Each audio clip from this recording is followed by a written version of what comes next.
Hi, I'm Christopher Olsen with NRA Publications, and we're out here today to show you 5 tips to help you maximize your game camera.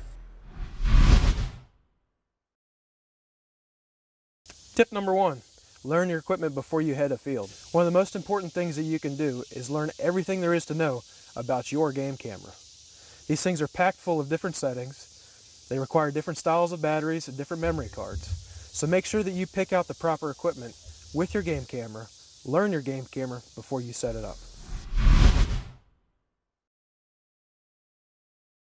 Tip number 2, picking a location. This looks like a really nice spot. I did some homework. I've looked at my aerial photography. I know there's some terrain features here. I've got water down here. I've got fields out here. And right through here is a tree line dropping off the edge of a field. So I've kind of put everything in together, knowing that this is a staging area going between bedding and water, a location which I would like to hunt. And I want to know what's walking through here when I'm not here.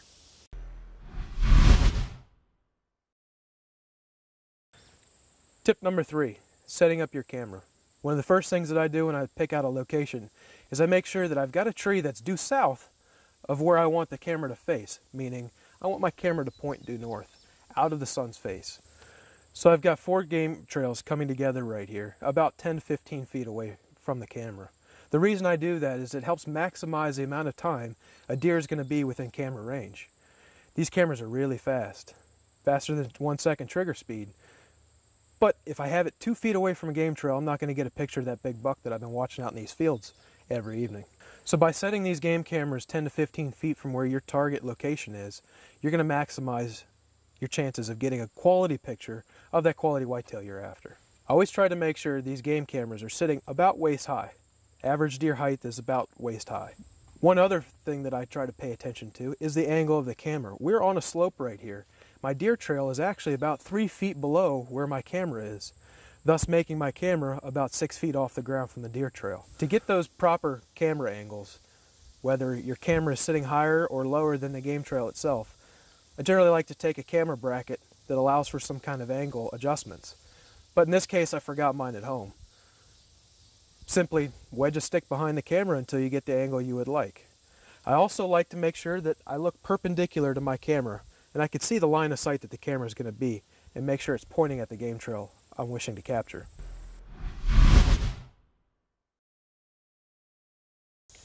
Tip number 4, use an attractant to help persuade the deer to stop or slow down in front of your camera.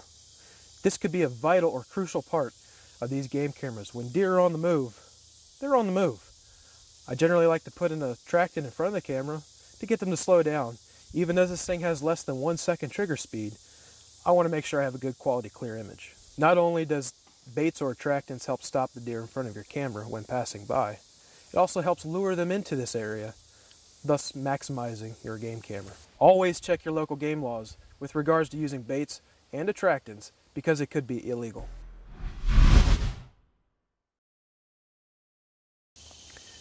Tip number 5, treat every camera site as if you're hunting.